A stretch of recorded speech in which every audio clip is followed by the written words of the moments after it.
Hope you all are doing good in your studies. तो आगे है नेक्स्ट पार्ट, हम यहाँ पे कर रहे हैं नॉर्सेट की प्रेपरेशन। सो जो बच्चा नॉर्सेट की प्रिपरेशन कर रहा है इस चैनल को फॉलो कर लीजिए, सब्सक्राइब कर लीजिए, लाइक कर दीजिए वीडियो को। मैं रेगुलरली यहाँ पे हर एक टाइप का एमसीक्यू करवा रही हूँ, सिंपल से लेके ईजी से लेके डिफिकल्ट तक, हर एक टाइप का जो आपको पेपर में बहुत ही ज़्यादा हेल्पफुल होने वाला है।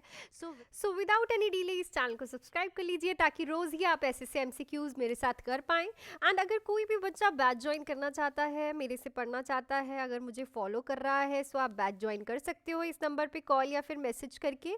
1999 का जो नॉर्सेट का पहले बैच था वो 1399 का हो गया है, जिसमें मैं आपको, अब देखो कुछ ही डेज बचे हैं जिसमें मैं आपको इंपॉर्टेंट टॉपिक्स करवाऊंगी सारे के सारे विद एमसीक्यूज, टेस्ट सीरीज भी इसी में ही करवाऊंगी।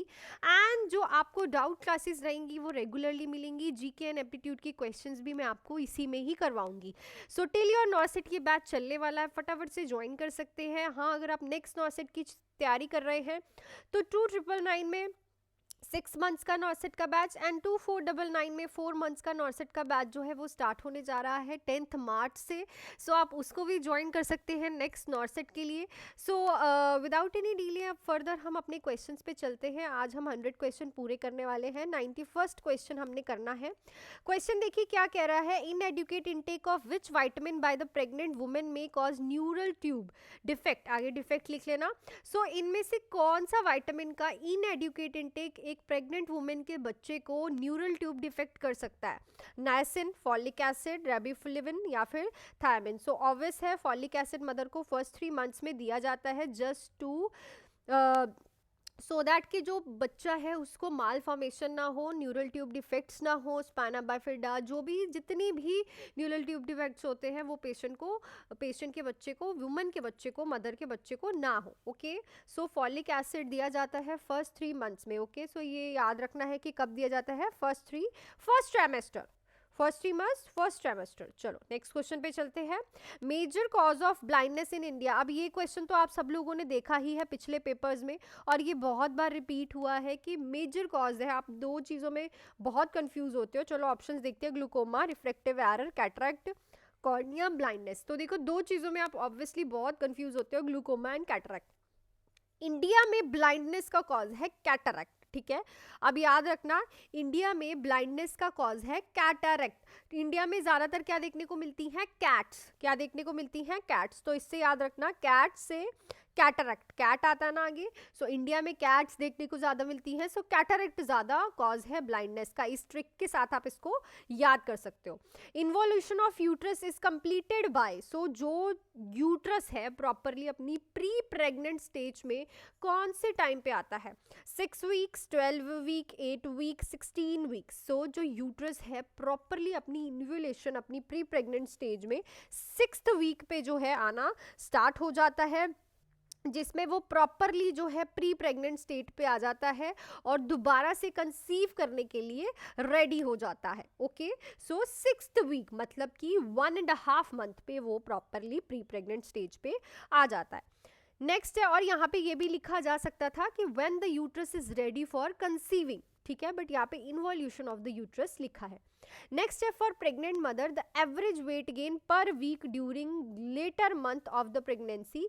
सो देखो एवरेज पर वीक, लेटर मंथ का मतलब है जो लास्ट वाले मंथ्स होते हैं, 3 मंथ्स जिसको आप लास्ट ट्राइमेस्टर कहते हो, इसमें एवरेज पर वीक में कितना मदर वेट गेन करती है, ठीक है, बहुत इंपॉर्टेंट क्वेश्चन है। 0.25 kg, 0.5 kg, 1.0 kg, 1.5 kg। सो देखो क्या है कि मदर का टोटल जितना वेट गेन होता है इट्स 11 to 13 kg पूरी अपनी प्रेगनेंसी में, ठीक है। लास्ट ट्राइमेस्टर में सबसे ज़्यादा जो है मदर का वेट गेन होता है because of the fetus rapid growth, ठीक है, उस टाइम पे बच्चा बहुत ज़्यादा ग्रो करता है, इसलिए मदर का उस टाइम पे ज़्यादा वेट गेन होता है। और उस टाइम पीरियड में पर वीक जो बच्चे का वेट है वो गेन होता है 0.5 kg, मतलब ½ kg मदर का वेट बढ़ता है, पर वीक ½ kg बढ़ रहा है, इसीलिए लास्ट ट्राइमेस्टर में सबसे ज्यादा वेट गेन होता है, जस्ट बिकॉज ऑफ द बच्चे का रैपिड ग्रोथ हो रहा होता है इन द यूट्रस, ठीक है। सो लास्ट वीक में ज्यादा weight gain in the mother देखने को मिलता है। नेक्स्ट है, which is not a freeze dried vaccine. इसमें से कौन सी ड्राइव्ड वैक्सीन जो है जिसको आप फ्रीज नहीं करोगे, BCG, DPT, yellow fever, measles, so it's a DPT toxoids. देखो ध्यान से सुनो, जो टॉक्सॉइड्स होते हैं ना वो हम कभी भी फ्रीज नहीं करते क्योंकि वो माइक्रो ऑर्गेनिज्म के टॉक्सिन से बने होते हैं। सो टॉक्सिन से बनते हैं, माइक्रो ऑर्गेनिजम्स के टॉक्सिन से बनते हैं, उसके टॉक्सिन को आप डिटॉक्सिफाई करते हो तब टॉक्सॉइड्स बनाते हो। जो टॉक्सॉइड्स होते हैं ये लीस्ट हीट सेंसिटिव होते हैं। सो इसको हमेशा जो आइस लाइंड रेफ्रिजरेटर है उसके ऊपर रखा जाता है। और जो ये बीसीजी है, येलो फीवर, मीजल्स, ये है आपके लाइव माइक्रो ऑर्गेनिजम्स। इसमें लाइव वैक्सीन बोला जाता है इसमें, और इनको आपको फ्रीज ही करना होता है क्योंकि जो माइक्रो ऑर्गेनिजम्स होते हैं वो हीट सेंसिटिव होता है। जब भी आपकी बॉडी में माइक्रो ऑर्गेनिज्म जाता है तो आपको फीवर आता है। क्यों आता है फीवर? ताकि बॉडी का टेम्परेचर इंक्रीज हो और ये माइक्रो ऑर्गेनिजम्स मर जाएं, ठीक है। तो इसीलिए ये लाइव वैक्सीन को आप कभी भी फ्रीज नॉन फ्रीज नहीं करते हो, हमेशा फ्रीज करके लोअर सेगमेंट में रखते हो। तो जो टॉक्सॉइड्स होते हैं इनको कभी भी फ्रीज नहीं करना होता, नहीं तो इनकी जो एक्सपायरी डेट एक्सपायर हो जाते हैं। एक्सपायर का मतलब नॉट यूजेबल हो जाते हैं, ठीक है। सो जो आंसर रहेगा that is your DPT. Next question है, patient needs an intradermal injection for Mantoux test but he currently has bilaterally cast in place on lower arm, which of the following would be the best alternative site? बहुत important question है। देखो Mantoux test होना है patient का, tuberculosis वाले patient का होता है। अब जहाँ पे उसकी लोअर आर्म पे ही देते हैं आप मॉन्टॉक्स का इंजेक्शन, ठीक है, वहीं पे चेक करते हो डायामीटर, टीबी के इंजेक्शन, टीबी की प्रॉब्लम चेक करने के लिए। सो देखो अब उसकी वहाँ पे तो कास्ट लगी हुई है क्योंकि उसको फ्रैक्चर हुआ है, ठीक है, लोअर आर्म पे। तो अब बेस्ट ऑल्टरनेटिव साइड क्या रहेगी? देखो ऐसे क्वेश्चंस देखने को मिलेंगे आपको नॉर्सेट में। अभी भी अगर आपको लगता है ना कि आप नहीं हो प्रिपेयर नॉर्सेट के लिए, आपको और प्रिपरेशन चाहिए, तो आप फटाफट से बैच ज्वाइन कर लो विदाउट एनी डिले, बहुत ही मिनिमल अमाउंट में अफोर्डेबल, जो आपको आपका नॉर्सेट क्लियर करवा सकता है। 1999 का बैच जो है 1399 का हो चुका है। सो आप फटाफट से इस नंबर पे कॉल या फिर मैसेज करके ज्वाइन कर सकते हो। लाइव एंड रिकॉर्डेड क्लास है, इंपॉर्टेंट टॉपिक्स करवाऊंगी आपको, एमसीक्यूज करवाऊंगी, test series, GK and aptitude के क्वेश्चंस। सो सभी इस चीज़ में आपके नॉर्सेट प्री एंड मेंस का प्रॉपर प्रिपरेशन चलेगा। सो फटाफट से आप ज्वाइन कर सकते हैं अगर आपको अभी भी लगता है कि अभी मैं प्रिपेयर्ड नहीं हूँ, ठीक है, क्योंकि ऐसे क्वेश्चंस आपको आने चाहिए। So abdomen, lateral upper arm, median upper arm या फिर antecubital space. So obviously आप कहाँ पे लगाने वाले हो? जिनको पता है दे नो दैट के लेटरल अपर आर्म पे जो है आप मॉन्टॉक्स का इंजेक्शन पेशेंट को लगा दोगे। अगर उसको इंटरडर्मली क्यों नहीं लगाओगे? क्योंकि कास्ट लगी है। सो कहाँ लगाओगे?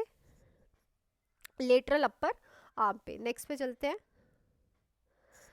The woman has been pushing effectively 1 hour. A nurse should need at this time to, so 1 घंटे से woman प्रॉपरली इफेक्टिवली पुश कर रही है, इन द लेबर है वो, ठीक है, और इफेक्टिवली पुश कर रही है। तो अब नर्स इस टाइम पे क्या करेगी? चेंज पोजीशन करेगी, फ्रीक्वेंटली एम्बुलेट करेगी, consume oral food and fluid, rest between contraction. So देखो आपको पता ही है। सो 3 स्टेजेस होती है। एक होती है LAT, लैट, जिसको हम बोलते हैं लैट, latent, active and transient. Transient phase में पूरा का पूरा सर्विक्स डायलेट हो चुका होता है। सो अभी मदर जो है 1 घंटे से इफेक्टिवली पुश कर रही है। सो बिटवीन द कॉन्ट्रैक्शंस उसको रेस्ट लेना इस टाइम बहुत इंपॉर्टेंट है ताकि वो कंजर्व करके रखे अपनी एनर्जी फॉर फर्दर प्रोसेस, ठीक है। फूड और लिक्विड तो नहीं देते, उसको चलाना भी नहीं है और चेंज नहीं करनी पोजीशन, क्योंकि it can leads to a problem to a fetus. So आपको उसको कॉन्ट्रैक्शंस के बीच में रेस्ट करने की एडवाइस करनी है, ठीक है। नेक्स्ट पे चलते हैं। To evaluate the patient condition following cardiac catheterization the nurse will palpate the pulse. तो अगर आप पेशेंट की कंडीशन चेक कर रहे हो, उसको कार्डियक कैथराइजेशन हो रही है, सो कौन सी पल्स आप पाल्पेट करके देखोगे? In all extremities, at the insertion side, distal to the catheter insertion, above the catheter insertion. So जो कैथेटर इंसर्ट किया है उसकी डिस्टल साइड पे आप जो पल्स को पाल्पेट करके चेक करते हो for any type of hematoma और एनी टाइप ऑफ ब्लीडिंग, ठीक है। सो कौन सी जगह पाल्पेट करके देखोगे? Distal to the catheter insertion. Next है the uterine flow at term is. तो टर्म टाइम पे उसका यूट्राइन फ्लो क्या होता है मदर का? 50 ml per minute, 100 to 150 ml per minute, 350 to 375 ml पर मिनट या फिर 500 to 750 ml पर मिनट। सो इस क्वेश्चन का आंसर आप मुझे कमेंट सेक्शन में लिख के बताओगे। बहुत ही इजी आंसर है कि टर्म पे ब्लड यूट्राइन ब्लड फ्लो कितना होता है एक मदर का। So next and last question, 100 question, the mean cardiac output of the fetus is. तो मीन कार्डियक आउटपुट कितना होता है फीटस का? 100 ml पर kg पर मिनट, 225, 350 या फिर 415। सो इट्स अ 350 ml पर kg पर मिनट। सो एक fetal life of the fetal का मीन कार्डियक आउटपुट जो है 350 ml पर kg पर मिनट होता है। So that's it for this video. I hope कि क्वेश्चंस आपको क्लियर हो गए होंगे। हमने 100 क्वेश्चंस आज कर लिए हैं। क्वेश्चन मैंने फुल एक्सप्लेनेशंस के साथ करवाए हैं आप लोगों को। सो कोई भी डाउट है आप पूछ सकते हो कमेंट सेक्शन में, और जिस चीज़ का मैं आंसर मांगती हूँ उसका कमेंट ज़रूर किया करिए। मैं लाइक ज़रूर करती हूँ जिसका आंसर गलत होता है, या फिर जिसका आंसर सही होता है उसको ज़रूर बताती हूँ।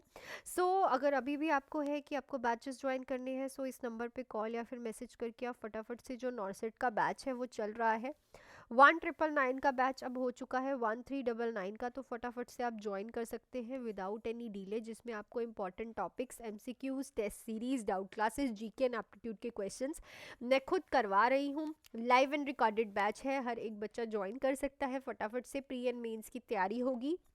एंड टिल देन मिलती हूँ कल की वीडियो में। पढ़िए and make your parents proud and all the best.